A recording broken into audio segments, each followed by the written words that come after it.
मरहूम सहाफी पर तशद्दुद हुआ या नहीं, अरशद शरीफ के नाखून क्यों निकाले गए? कीनियन सहाफी ने असल हकीकत से पर्दा उठा दिया।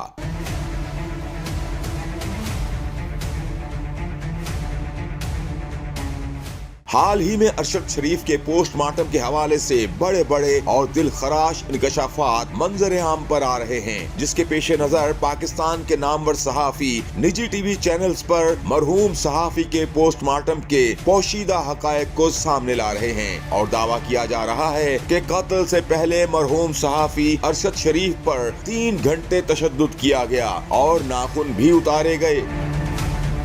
जबकि दूसरी जानिब कीनिया के सहाफी ब्रायन ओबोया ने अरशद शरीफ पर तशद्दुद के दावे की तरदीद कर दी। कीनिया के सहाफी का कहना है कि कीनिया में पोस्टमार्टम के दौरान अरशद शरीफ के डीएनए के लिए हाथों के नाखून उतारे गए और कहा कि इस तरह की नाकाबिले यकीन रिपोर्ट्स हैं कि अरशद शरीफ को 3 घंटे तक तशद्दुद का निशाना बनाया गया।